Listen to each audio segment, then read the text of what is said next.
इंतहाई ख़ुशी जी ॻाल्हि आहे त अॼु सिंधी अदबी संगत जे मरकज़ी चूंड जे हवाले सां असांजो प्यारो दोस्त ज़ुबैर सुमरो साहब ऐं पंहिंजे पैनल जे ॿियनि दोस्तनि सां पैनल आहे नओं पैगाम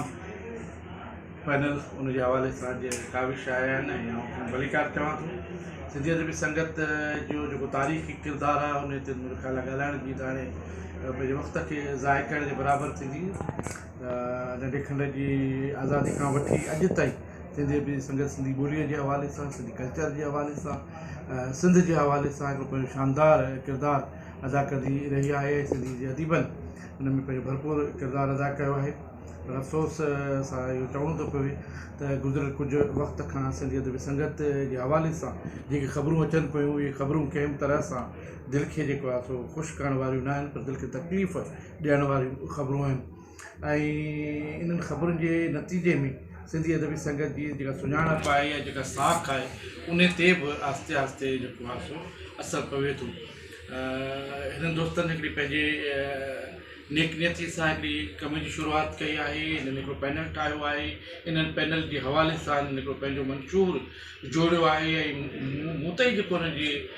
मौक़ो पहुतो आहे जेका ॻाल्हि ॿोल थी आहे उन में हीअ बि उन साॻे ॾुख ऐं तकलीफ़ ऐं पीड़ा मां गुज़रनि पिया जंहिं पीड़ा मां गुज़रां पियो त सिंधी अदबी संगत जी जेका हिन वक़्तु हालति आहे इहा न हुअणु घुरिजे। ऐं इन हालति जे करे नतीजे में ॾिठो ईअं पियो हुयो त जेन्युइन राइटर्स आहिस्ते आहिस्ते सिंधी अदबी संगत खां परे थींदा पिया वञनि ऐं समूरनि ग्रुपनि खे जंहिंमें भले असांजे प्यारे दोस्त ज़ुबैर सुमरो जो ग्रुप हुजे असांजे दोस्त अहमद सोलंगी जो ग्रुप हुजे या मुश्ताक फुल ऐं ज़ुल्फ़कार सियाल वारा इहे सभु असांजा दोस्त आहिनि। इहे सभु दोस्त आहिनि सिंधी ॿोलीअ जे लाइ ऐं सिंधी अदब जे लाइ इन जूं ख़िदमतूं मुंहिंजो ख़्यालु आहे त नाक़ाबिले तर्दीद आहिनि पर सिंधी अदबी संघ जे हवाले सां हिन जे किरदार ते हिकिड़ी राय ज़रूरु जुड़े थी ऐं उहा राय मुंहिंजी हुजे या असांजी सिंध जे ॿियनि लेखकनि ऐं अदीबनि जी राय हुजे इहा मौजूदु आहे। इहा जेका परसेप्शन आहे इहा आउं सम्झां थो त सभिनी जे लाइ ख़राबु आहे छाकाणि त इहे सिंध जा अदबी संगत जो पंहिंजो मक़ाम आहे ई आहे पर हिकु लेखक जी हैसियत सां हिन समूरनि दोस्तनि जो पंहिंजो बि हिकिड़ो मक़ाम आहे। सो आउं चाहींदुसि ऐं सॼी सिंध जा ॿिया राइटर्स बि चाहींदा त सिंधी अदबी संगत जी साख खे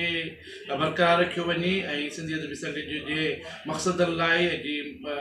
मामलनि लाइ क़ाइमु थी वई आहे। हिन वक़्तु जॾहिं असीं समूरे हर तरफ़ मुख़्तलिफ़ हालतुनि ऐं मुश्किलातुनि में फाथल आहियूं सिंध खे हर तरफ़ असां घेरा आहिनि उते असांजे अदीब जो जेको किरदारु आहे उहो तमामु अहम आहे त उन्हनि किरदार खे वरी नए सिर जीआरण जी ऐं हिकिड़े क़ाइदाना जेका किरदारु अदा करण जी ज़रूरत आहे उहा अदबी संघ जो प्लेटफॉर्म ई उन लाइ सही आहे। त सभिनी दोस्तनि जी गुज़ारिश आहे त सिंधी अदबी संगत जे मुस्तक़बिल जे हवाले सां सिंध जे मुस्तक़बिल जे हवाले सां पंहिंजो किरदारु अदा कनि ऐं जेके बि इख़्तिलाफ़ आहिनि ऐं जेके बि मामलात आहिनि उनखे जेकॾहिं पाण में वेही सही नमूने निबेरे ऐं अहिड़ो हिकिड़ो मज़बूत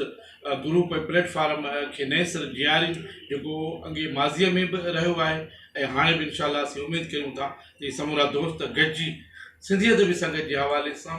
जेका परसेप्शन जुड़े पई उनखे ख़तमु करण लाइ पंहिंजो किरदारु ज़रूरु अदा कंदा। मुंहिंजी हिकिड़ी नंढड़ी हैसियत आहे आउं को इंटेलेक्चुअल को दानिश्वर कोन आहियां पर आउं सिंधी ॿोलीअ सां मुहबत कंदड़ ऐं प्यारु कंदड़ माण्हू आहियां ऐं सिंधी अदबी संगत सां प्यारु कंदड़ माण्हू आहियां। मुंहिंजे लाइ त हे तकलीफ़ जी ॻाल्हि आहे त सिंधी अदबी संगत अॼु जिन हालतुनि मां गुज़रे पई उन ते सिंध जो आम माण्हू त ॾुखारो आहे ई आहे पर सिंध जो राइटर उहो हद खां वधीक ॾुखारो आहे। इनखे ॾुखनि मां इन तकलीफ़ मां इन पीड़ा मां को ॿियो नथो कढी सघे। इहे ई दोस्त जेके हिन वक़्तु कंहिं न कंहिं हवाले सां सिंधी अदबी संगत में शामिलु आहिनि मौजूदु आहिनि उहे ई कढी सघनि था कि ॿिए माण्हू खे ॿाहिरां को बि माण्हू कोन ईंदो। असांखे समूरनि शयुनि जी नए सिर जाइज़ो वठिणो आहे ऐं नए सिर उनजी